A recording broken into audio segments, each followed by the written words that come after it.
batalhou 4 anos como um pioneiro obstinado para realizar a primeira produção cinematográfica profissional do Piauí. Fotógrafo de gente e dos mares do tempo, dedica grande parte da sua vida a intermináveis viagens aos sertões do Brasil, matéria-prima para seus documentários. João Cláudio Moreno conversa hoje com o cineasta Douglas Machado. Douglas Denis do Amaral Machado nasceu em Teresina, no Piauí. Sua infância e juventude foram vividas entre a capital e a cidade interiorana de Piripiri, cenário onde exercitou sua relação orgânica com o universo sertanejo, fator predominante em toda sua visão de mundo que o acompanharia até hoje.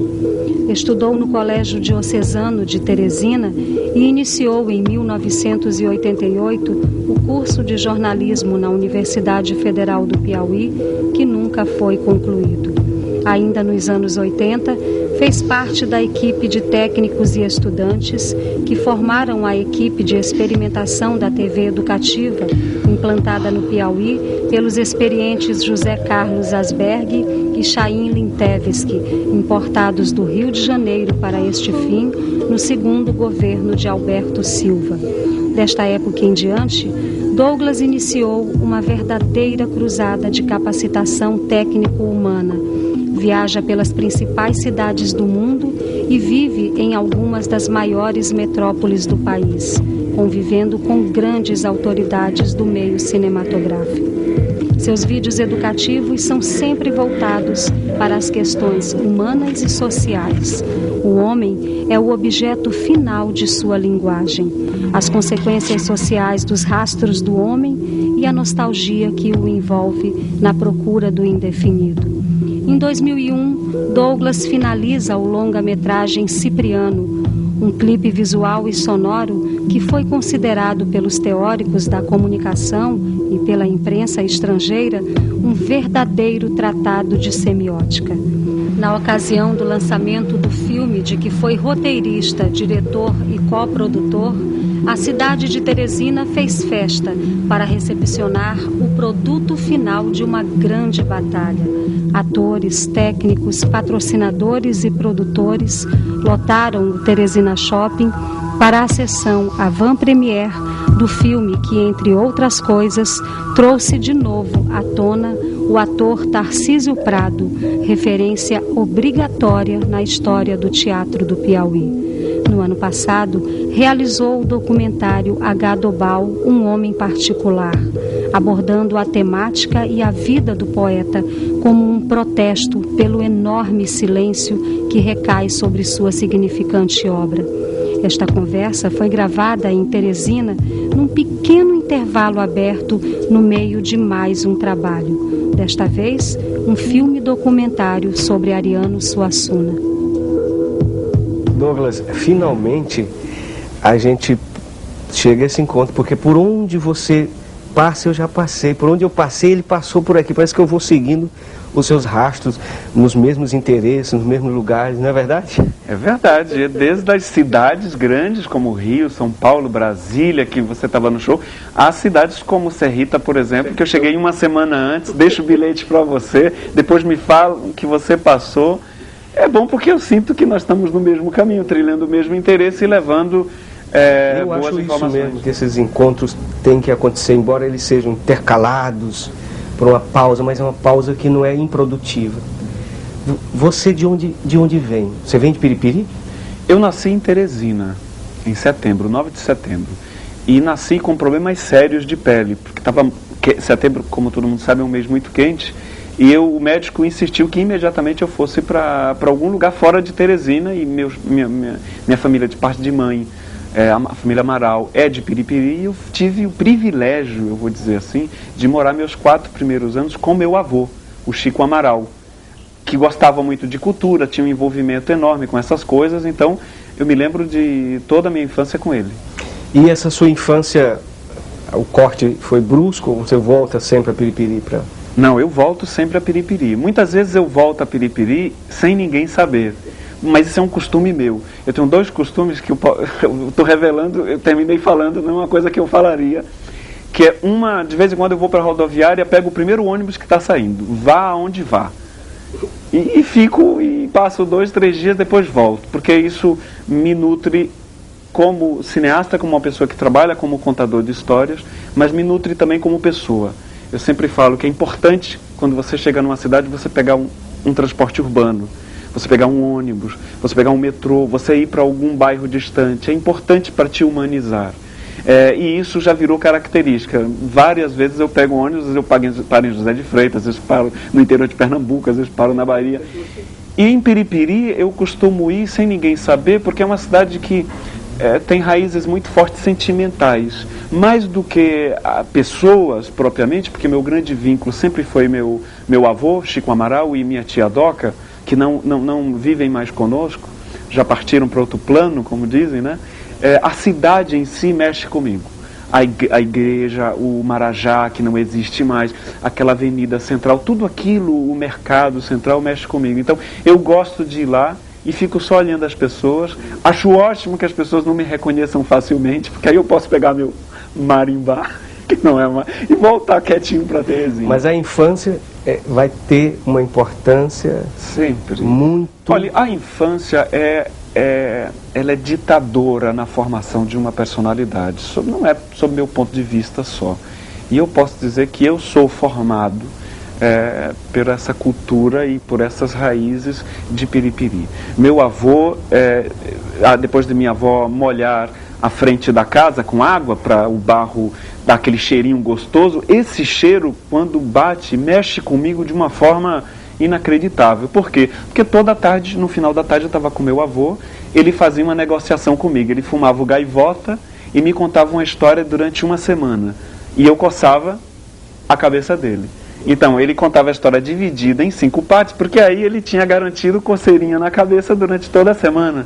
Mas era uma negociação que eu guardo tão fortemente que o Cipriano é dividido em 5 sonhos. Claro que o público necessariamente não precisa saber dessas pequenas informações subliminares que existem, né? Mas, na verdade, são referências, né? Você também, como contador de história, sabe que a gente sempre está contando alguma coisa que está entrelaçado na nossa... Douglas, eu saí de Piripiri com 14 anos.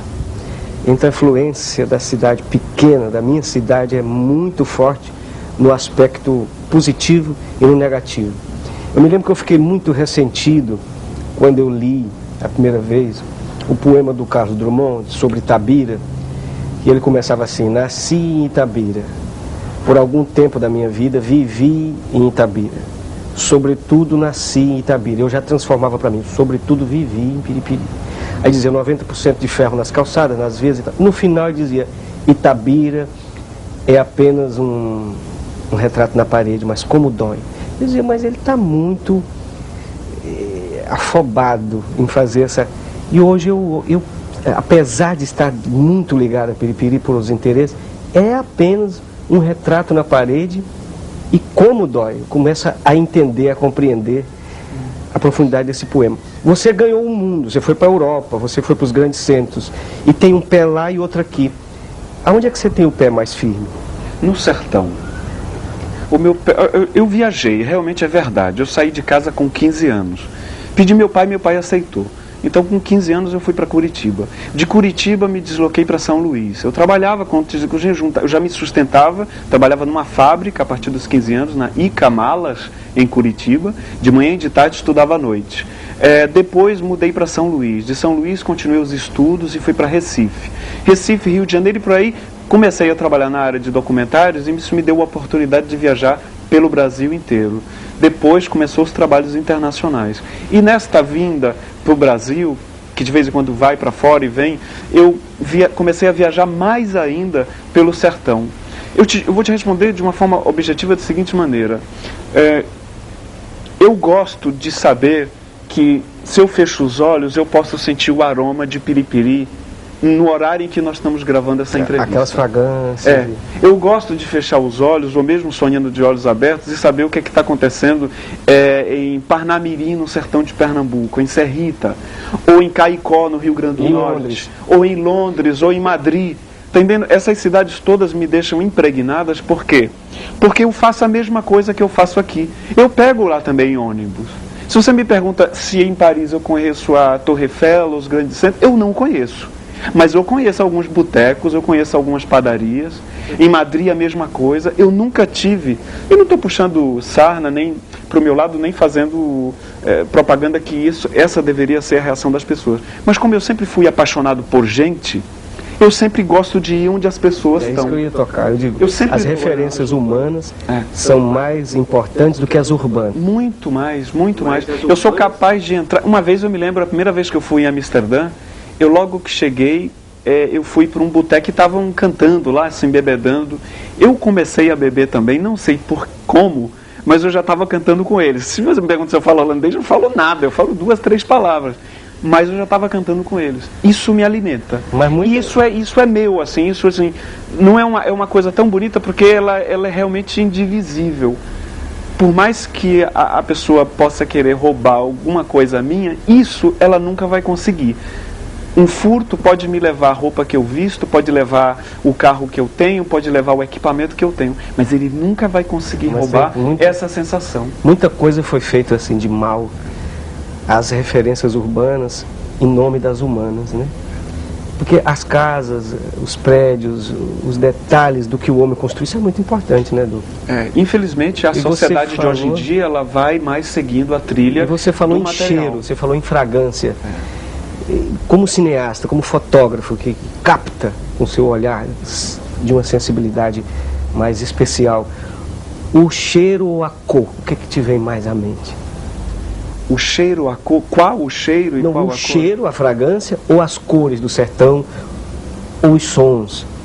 Olha, é difícil, é tudo misturado. Tudo ao mesmo tempo. Tudo misturado. A única coisa que eu digo do sertão, que as pessoas ficam assim, eu acho o sertão lindo, seco. Eu acho bonito. É lógico que quando tem essa chuva, que tem essa explosão de verde para tudo quanto é lado, o cheiro prevalece para mim. Porque o cheiro da terra molhada na chuva, nas folhas e no chão, só quem tem sertão na alma mesmo sabe entender o que isso significa. Agora, em termos de imagem, o sertão, como ele é realmente seco, e que isso não significa lugar ruim, é muito mais uma questão de gerenciamento político. Nós não vivemos numa região ruim, nem uma terra seca ou semiárida por si só é uma cidade, é uma região ruim e improdutiva. Isso é um equívoco. Na verdade, o que falta é sabermos conviver com essa região. Tem regiões do norte da Suécia, por exemplo, que a temperatura chega a 46 abaixo de zero. Eu já estive lá e tive que botar panos e panos para poder respirar. E eu tinha que andar a 2, uma pessoa me olhando, eu olhando a pessoa o tempo inteiro, porque poderia necrosar a pele. E fazem campanha contra a neve. Que isso? É uma questão política e de educação para que a gente possa valorizar e saber conviver com a nossa região, que é seca e que é linda. Eu acho aquele sol amarelado, com aqueles gravetos marrons ressecados, que parecem muito a cruz que Cristo levou, é tão bíblico, é tão carregado de um simbolismo, né? Que eu não posso dizer que é feio, é lindo. E parece uma coisa sem fim, né? Exato. Uma coisa como e um silêncio, né? Você vai 10 anos depois, você olha, você contempla uma fotografia igual.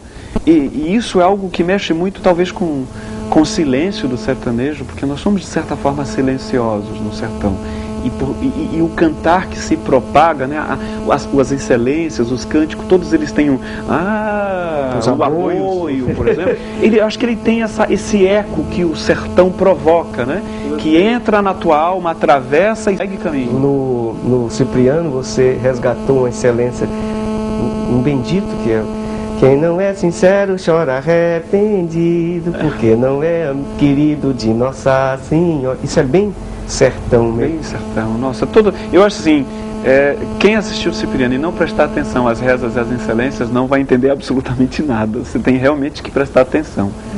Mas esse foi o que realmente me deu mais prazer ao fazer o Cipriano. Foi essa oportunidade de estar em comunhão com essas pessoas e não resgatar, quem sou eu para resgatar, mas reconquistar. Pelo menos bater na porta das pessoas. Escuta, nós não só temos um cinema norte-americano com a porrada, com o herói, com tudo tão, não. Nós podemos contar histórias de forma diferente. Não quer dizer que a gente goste ou precise gostar. E essa cultura do sertão que você percebe, que você apreende, que é enorme, né, que é uma trama de vivências, de coisas que surgem aí, que às vezes não tem nem registro. Daí a nossa cultura piauiense, que todo mundo chama pobre, e ela não é pobre, ela é própria.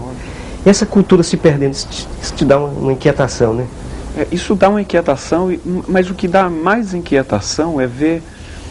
porque assim, ela não morre, eu não acredito que ela morra. Eu não acredito que ela morra porque ela pode estar morrendo nesta sociedade do Brasil oficial, que vive eu, que vive você, que vive grande parte da sociedade brasileira que tem acesso às mídias, à tecnologia, essa coisa toda. Então, a gente parece que tem essa impressão que no nosso circuito de amigos as pessoas não estão se nutrindo desse tipo de material. Mas no Brasil real, esse que está em Serrita, que você conhece, esse que está em Caruaru, esse que está em Piripiri, que está em Bom Jesus, que está em Jubués, que está em Piripiri, que está em tantos lugares, Caicós, que está em tantos lugares do sertão, quando você chega lá, você vê aquelas alpargatas lindas, ainda feitas no modelo de lampião, todas coloridas, moderníssimas, aqueles gibões assim, feitos com a tudo maestria, atemporal, né? Não é verdade? Você está falando do figurino e está falando da moda, eu vou fazer uma pergunta que vai ficar no ar. Você é um pós-moderno, né? Pós-moderno para quem, né? No próximo bloco, Douglas Machado fala sobre seu conceito de modernidade e as apreensões do mundo contemporâneo.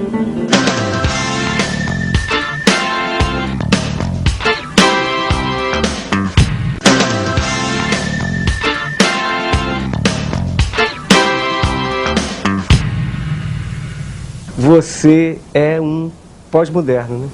Pós-moderno para quem, né? Ou para quê? Porque isso eu aprendi com o mestre Suassuna. Ele me ajudou a esclarecer melhor essa questão de pós-moderno, porque eu sou, acho que, um vivente deste momento. A Caqui diz isso, a Alcílio Afonso, que você deve conhecer, arquiteta, foi minha professora, a dizer que pós-moderno é tudo aquilo que sobrevive, que está fincado, que vive, respira, está construído numa época que depois do modernismo. Quer dizer, eu, você, o barroco que sobrevive. Então eu vou deixar ela responder essas coisas sobre o que a gente faz. Essa é a opinião dela, né? Olha, há muito tempo, graças a Deus, isso eu consegui atingir com uma certa antecedência, porque acho que quanto mais tarde você atingir isso, mais dificuldade você tem no dia a dia. Que é o quê? É viver bastante o presente. Eu me preocupo muito com esse momento agora. Não existe outro lugar no mundo que eu quisesse estar, senão aqui sentado com você. Porque esse é meu momento, esse é o que eu estou vivo. O coração está pulsando nesse momento, né? Eu estou vivo nesse momento. E o futuro depende muito do que eu faço agora. E o passado dependeu exatamente daquele momento que era o momento em que eu estava vivo. Então, quando começam a dizer passado, presente, futuro, eu digo assim, não, eu estou vivo. Está funcionando. De vez em quando lá em casa, costumam rir que eu estou deitado, assim, vendo televisão. Aí eu começo a mexer minha mão, um dedo, outro dedo. Aí abro a outra e diz, que genial, está funcionando, né? Porque eu acho isso genial, então, eu poder fechar um dedo, fechar uma mão, assim, é uma dádiva tão grande eu estar com os membros todos em funcionamento, apesar de ter alguns problemas internos de gastrite. Você não tem aquele ressentimento com o passado e nem medo do futuro? Então isso me dá energia para saber que, bom, eu tenho, se eu escolhi contar histórias, que eu respeite essa dádiva de estar inteiro, de estar saudável, né?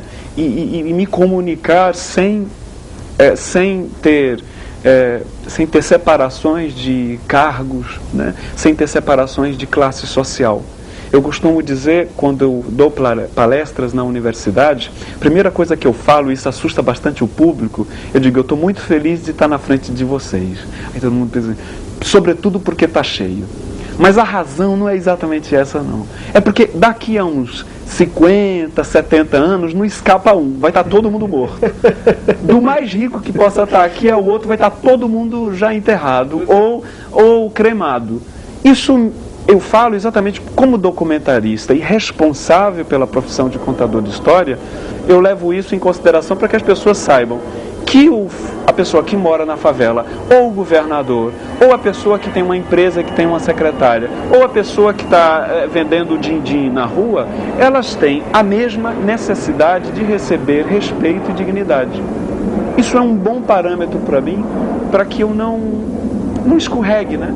Nós vivemos numa sociedade, isso não estou puxando bondade, não, é uma sociedade que exige de nós, que temos acesso à mídia, que podemos ser formadores de opinião, uma responsabilidade muito maior, porque nós estamos comunicando e o que as pessoas escutam, elas tendem a raciocinar muito pouco e mastigar e ter isso como definitivo. Nós vivemos, infelizmente, numa sociedade onde é estimulado muito pouco ao raciocínio, a você ver, escutar, raciocinar, processar e chegar a uma conclusão. Tendo consciência disso, eu me preocupo sim em que as pessoas saibam que, querendo ver os gastos tidos no Cipriano, estão todos arquivados, ou do Ariano Suassuna que estamos fazendo agora, ou qualquer projeto. Porque eu quero vencer de forma honesta. Eu acho isso importante. Eu acho horrível ter essa sensação de você viver como vivemos no Brasil, sendo trapaceados o tempo inteiro. Você deixa seu carro para consertar, mas alguém muito próximo teu ou você tem que ficar porque a pessoa diz que vai trocar a peça e na verdade não troca. Eu estou optando por confiar. E olha que quebra a cara direto. Mas eu preciso optar porque se eu trabalho e gosto tanto do ser humano, eu não... Às vezes também tem umas boas surpresas, né? Tem umas boas surpresas, de vez em quando é uma boa surpresa. Você respondendo a questão do pós-moderno, a questão de estilo, tocou, eu acho que é o cerne da questão de um artista que trabalha a imagem, que trabalha o fato, o documentário como você, que é o tempo. Eu até escrevi uma vez, a teoria da relatividade do Douglas Machado. A vida é curta. Mas um filme de 3 horas é interminável. O que é o tempo para você, Douglas? O tempo do homem que vive, que vai morrer, e o tempo do cineasta? Olha, vou dividir. Que é uma pergunta difícil. O tempo do homem, Douglas, assim, o meu tempo é aquilo que eu posso ter. Eu realmente vivo... E o tempo está parado, né? Mas eu vivo conquistando, por fazer muito câmara, né? Os últimos trabalhos meus, todos eles eu faço câmara também, eu vejo sempre a bateria acabando. E eu tenho na minha memória a minha vida como aquela bateria que vai, né, passando. E ela pode como dar... diz o Mário Peixoto, menos um. E ela pode ter um tilt lá, que para vocês que estão assistindo, dar estourar, acabou de uma vez a bateria, ela riou completo, quer dizer, você foi antes do tempo, ou ela pode ir com o tempo que você, usando sabiamente, faz com que você tenha de vida. Então, o tempo do Douglas Machado é aquilo que ele está agora. Quer dizer, talvez isso seja uma neurose. Lá em casa todo mundo sabe onde eu guardo os cartões, onde estão as contas, o relatório do trabalho. Antes de ir para uma montagem, nós estamos fazendo um documentário sobre Ariano Suassuna, como eu te falei. Ele já está todo decupado, as imagens onde estão, porque caso eu desapareça por algum infortúnio, alguém pode continuar. Porque é importante que alguém continue e não fique esse material todo bonito, gravado, que não possa chegar ao público. Então, eu tenho essa neurose de deixar tudo mais ou menos pronto para qualquer pessoa minimamente inteligente na área de direção e edição de imagem possa pegar o material e, era mais ou menos esse caminho que está seguindo, dá para fazer, e entregar o resto do trabalho para o público, né, que não é justo. É uma coisa fascinante, né? Agora, o tempo do produto audiovisual, do cinema, é o tempo de relação, de surpresa, sob meu ponto de vista, que a obra tem para com seu público. E nisso, um produto de 3 horas pode passar que é uma beleza, sem você sentir, assim como um produto de 5 minutos pode virar uma eternidade. Este domínio do tempo, que eu acho que bate também no palco, sobretudo você com o seu trabalho que na hora que está no palco, está interagindo com o público o tempo inteiro, esse tempo, ele é algo que não adianta, não se explica. Existem tantos elementos que aí eu volto. Talvez o ônibus que eu pego me ajude bastante. Essas idas para qualquer lugar no primeiro ônibus que eu encontro. Esse tempo dedicado a ouvir as pessoas e conversar. Isso sim me ajuda a a nutrir esse departamento de gerenciamento do tempo de um produto audiovisual. Se eu fosse uma pessoa, talvez, encerrada, fechada dentro do meu apartamento, saindo só para gravação e voltando, eu acredito que eu não teria um pouco desse domínio, ou pelo menos essa tentativa de dialogar o tempo em que tem o produto audiovisual com o público e essa interação entre eles numa sala de exibição, no cinema ou mesmo na televisão. Uma vez eu perguntei onde é que vendia um dia com 30 horas, que eu não consigo fazer muita coisa. Aí me responderam, não tem, a Suzana Jales já comprou todos. E você administra bem suas 24 horas, o seu tempo? Administro. Eu ando com um papelzinho anotado, faz isso, faz aquilo. Porque o problema é o seguinte, eu não gosto de deixar as pessoas esperando, porque eu odeio ficar esperando. Então, para isso você tem que realmente se organizar. Outro, eu sou muito preguiçoso, excessivamente preguiçoso. Não então, parece. Pois é, mas é exatamente isso. Quando você perder essa preguiça, o que é que você não vai fazer? Não, né? Mas assim, essa preguiça me faz com que, por exemplo, se eu for deixar as coisas para a última hora, ela vai me dar muito mais trabalho. Vai me dar muito mais trabalho. Então, se eu consigo criar uma maneira em que eu gerencie o tempo e consiga... não é uma coisa... Pode parecer uma coisa monótona, né? Pode parecer uma coisa... O cara é cheio de horáriozinho. Não é assim. Não é nada disso. Apenas assim, eu procuro fazer com que esse tempo... Eu acho que nós temos uma dádiva, que é estar vivo. Eu acho respirar, acordar de manhã, acho um presente dos deuses. Para mim é um grande presente. E eu procuro fazer o melhor com esse tempo que me resta. Se você me pergunta, você reflete muito sobre o passado? Não. Para falar a verdade, só de hoje de manhã, eu acordo por volta de 5h30, perto de 6 horas. Deste horário para o horário que estamos agora, me parece que passou um ano. E eu nem consigo me lembrar direito do que passou, porque realmente quando passou já não me chama mais atenção. Mas o que eu posso fazer com esse tempo que me resta de vida, e que eu sempre tenho a consciência que pode ser muito pouco, eu realmente quero aproveitar da melhor maneira. E aí com as marcas do tempo, como é que é? Que venham, né? É bom envelhecer. A barba branca. A barba ficando branca, a barriga já não fica tão assim. Quem morreu. Quem é possível não... Eu só fico triste, a única coisa que me deixa triste com o passar do tempo são pessoas que se vão muito prematuramente. Porque eu acho que são vidas interrompidas, carreiras interrompidas, e que nós perdemos com isso a oportunidade de ter essas pessoas conosco. Eu acho que tem um Mário Lago, por exemplo, que viveu sua plenitude e nos doou essa energia para nós brasileiros, está entendendo? Isso é muito bonito. Termos um Padre Florencio, termos um Gadobal também, termos um Cinéia Santos, temos um professor Marcílio Rangel, que é um grande amigo, temos tantas pessoas que estão aí conosco e que estão progredindo e estão vivas. Eu insisto e brigo para que elas se mantenham vivas, porque eu preciso saber que, mesmo não a encontrando todos os dias, eu preciso saber que não.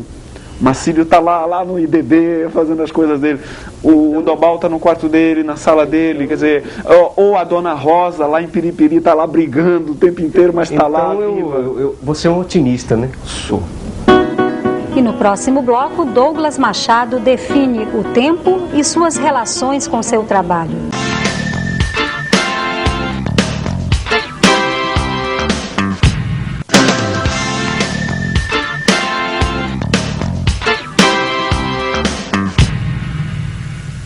Douglas, você é um otimista, né?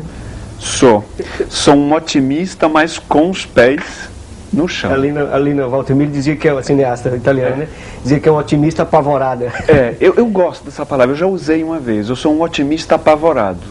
Eu gostaria, como disse, acho que foi a Ariano Suassuna que falou isso numa das entrevistas que eu li, que gostaria de acreditar em Deus como uma criança e não como um adulto cheio de perguntas, né, cheio de questões, né? Eu sou um otimista, gostaria de ser como criança, mas não sou. Eu sou um otimista apavorado.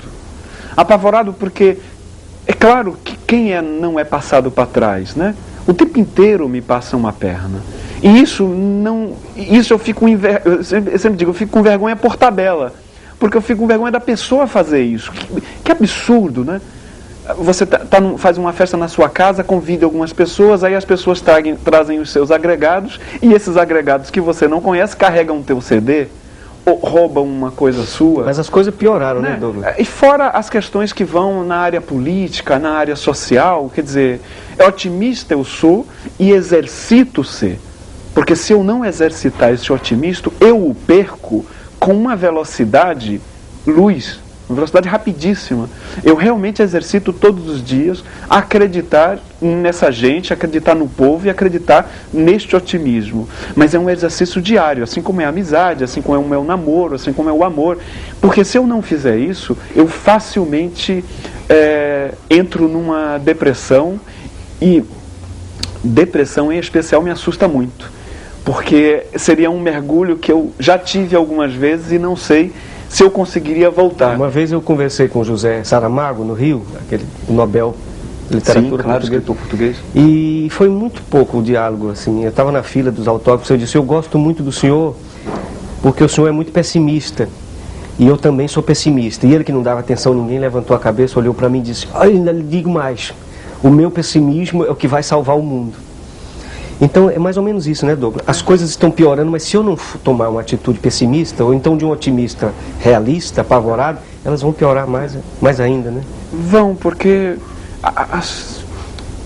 são tantas coisas, né? São tantas coisas que envolvem, porque a sociedade é exercitada, por exemplo, a pensar no seu bolso, né? A viver em redomas, em condomínios fechados. Não raciocinam, por exemplo, que se meu vizinho está mal, eu estou mal. Isso para a produção cinematográfica é fatal também. É fatal, mas... Por exemplo, a cinematografia sueca, que era muito forte, exatamente, a italiana, que era muito forte, foi engolida no mercado pelos americanos. Pelos norte-americanos. E hoje, pelos norte-americanos, os filmes americanos que passam na TV, eu fiz uma pesquisa, 95% são policiais. E os americanos detêm outro tipo de gênero, dramas, comédias. Por que isso? Por que são policiais? E isso, na verdade, bom, tem as neuroses norte-americanas, né? Porque somos americanos também, por isso que isso é do norte, porque o sul tem outras matizes, né? Isso é um histórico dentro da própria sociedade, essa neurose, esse uso da arma, esse uso excessivo do policiamento e tal. Mas é grave nós estarmos num país onde beira os 95% de exibição em cinema são de filmes norte-americanos. Os outros 5, 6% que seja, são de filmes nacionais e de outras nacionalidades. Isso mostra o quanto nossa sociedade está impregnada de uma versão de segunda categoria, né? Que é o pior. Porque nós temos um país onde tem uma diversidade tão grande, um misticismo tão grande, uma miscigenação tão grande, que em vez de tirarmos proveito dessa tez misturada, né, dessa grande cultura, nós terminamos querendo falar um inglês errado, ou ser um americano do norte no qual não somos. E isso termina nos deixando numa situação bastante grave, eu diria, e muito desumana. Você está fazendo um trabalho, um documentário sobre o Ariano Suassuna, depois de ter feito sobre o H. Dobal. E o Ariano Suassuna, ele diz que mercado é uma coisa e arte é outra. E você concorda com isso, Douglas? Eu concordo e digo por quê. Não dá para ser as duas coisas? Por exemplo, se a sua arte dominar o mercado? Não, ela pode ter uma relação inteligente com o mercado, eu acho. Eu não sou contra o mercado. Eu sou contra essa visão negativa em que transforma as obras e as pessoas em mercado. Agora tudo é mercado, né? Pois é, até a tudo fé virar mercado, a fé virar mercado, isso não existe. Agora, você transformar um produto de arte, seja ele produzido no Piauí, no Ceará, na Suécia, na Itália, na Índia, em qualquer lugar da Oceania, seja onde for, para que isso possa entrar no mais diversificado mercado, onde eu posso optar, porque quero ver um produto neozelandês, ou quero ver um produto brasileiro, ou quero ver um produto francês, essa liberdade que a pessoa poderia ter, isso faz com que a arte tenha uma comunicação muito positiva com o mercado. Agora, esse mercado, com essa visão equivocada, aí ela destrói qualquer relação, porque ela não destrói a arte. Porque a arte, ela existe independente de você ter dinheiro ou não. Ela existe. Cervantes, a grande obra espanhola, ela foi escrita por Cervantes em condições péssimas. Ele escrevia em papel e caneta. Sabe, e caneta e lápis, Dom Quixote ainda hoje é vanguarda. Ainda hoje é. Não é uma vanguarda que dura 30 anos. E não são... existem vários exemplos por aí afora que são obras que perduram e vão perdurar por toda a história da arte, a história da humanidade, exatamente porque ela existe, independente de você querer ou não. Agora, o mercado pouco inteligente que é, e as empresas e a política pouco inteligente que é, porque nós estamos vendendo a nossa imagem, nós podemos propagar os nossos produtos, negligenciam essa relação com o que é produzido aqui. Os Estados Unidos, não se pode negar, ele trabalhou muito bem a questão do mercado associado aos produtos dele. Defenderam bem seus interesses, né? Tanto que, você vê bem, contando bem rápido, quando o cinema foi lançado, em 1889, os irmãos Lumière propagaram as câmaras. O cinema é uma criança. Pois é, que era, as câmaras de filmar eram também projetores. Isso, tão logo foi lançado em Paris, logo chegou na Rua do Ouvidor. Então as pessoas faziam aquelas filmagens na Rua do Ouvidor, nos bairros, as pessoas iam assistir de noite. Ao assistir, ele repetia esse rolinho de filme 2, 3 vezes, mas depois já ficava meio cansativo, tinha que filmar outros lugares para mostrar. Vamos dizer que, supostamente, o senhor Alberto gastava R$100 para produzir o filme e exibir.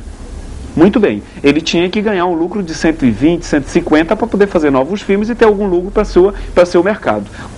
Os Estados Unidos, muito cedo, eles começaram a pegar essa grande gama de filmes que eles tinham feito e que já não exibiam mais nos Estados Unidos e venderam a R$2.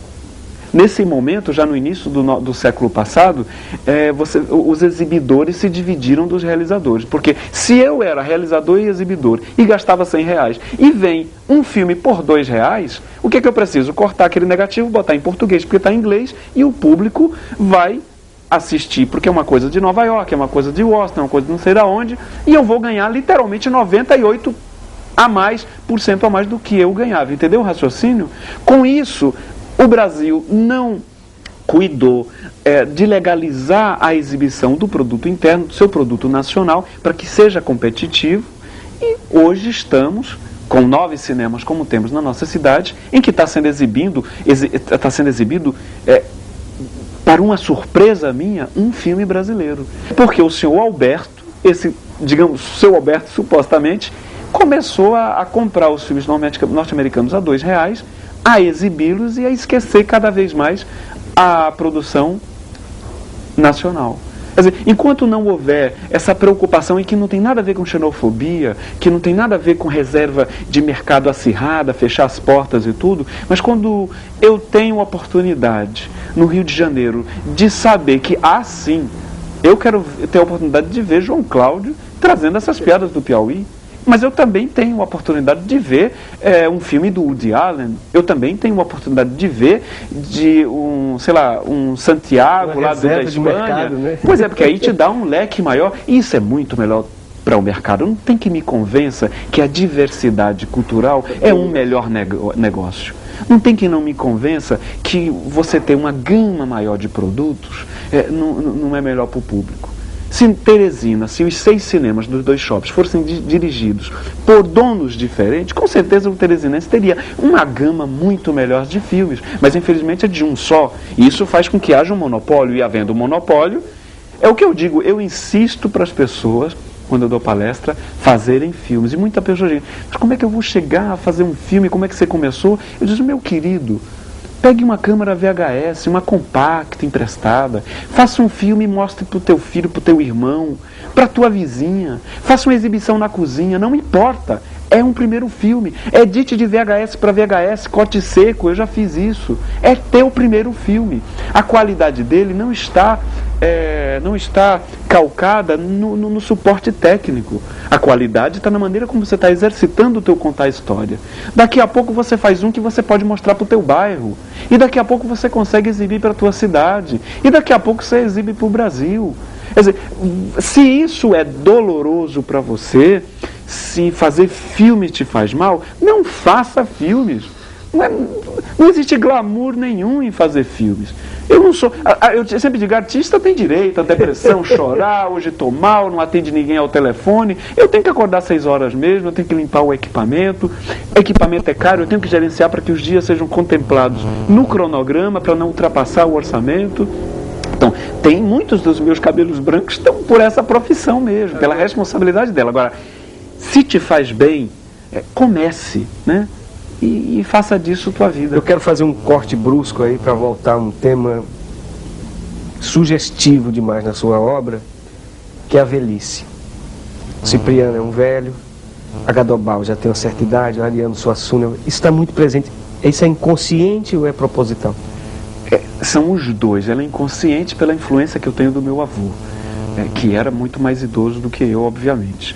Mas isso é consciente. Velho Chico Amaral. Mas ele é consciente porque eu sou literalmente apaixonado por pessoas que já têm um grande histórico, que eu vejo no rosto as marcas da história, né? A marca dos amores, desamores, dos aprendizados, das faltas, dos pecados, dos erros, das tragédias. Elas são muito interessantes para mim, porque elas têm muito a me oferecer como aprendizado, e elas têm muito a me oferecer como história para repassar para as outras pessoas. Não que eu negligencie os adolescentes, as crianças, os jovens, mas digamos que, como cada um busca um pouco uma tendência que é mais inclinado, eu tenho sim uma tendência muito grande a sentar e ficar escutando pessoas que já têm uma história muito grande. Eu acho, infelizmente, o nosso país não é negligente, ele é assustadoramente negligente e cruel, disseste bem, cruel com a velhice. Até como trata, né? As pessoas hoje em dia, elas tratam os velhos como se fossem lixo, alguma coisa que está incomodando, né? Enquanto elas, espero eu ter o mesmo prazer, conseguiram sobreviver ao largo de toda uma vida. Imagina um Douglas todo com a barba branca, um pouco mais barrigudo, né? Eu, como nunca vou tirar minha barba, porque eu me sinto bem, pelo menos Papai Noel de algum lugar eu vou terminar sendo. Você se define um fotógrafo, um cineasta, um filósofo, um poeta, você se define como? Contador de histórias, é o que eu sou. Olha, eu sou um contador de histórias. O Marcelo Mastroianni disse que a gente devia ter 2 tempos, um para ensaiar, 2 vidas, um para ensaiar e outro para representar. Eu queria ter centenas de tempos só para conversar com você. Obrigado, Douglas. O prazer foi meu. Ótimo. Talvez pela afinidade, né, que a gente tem, e estamos sempre fazendo coisas juntos, né?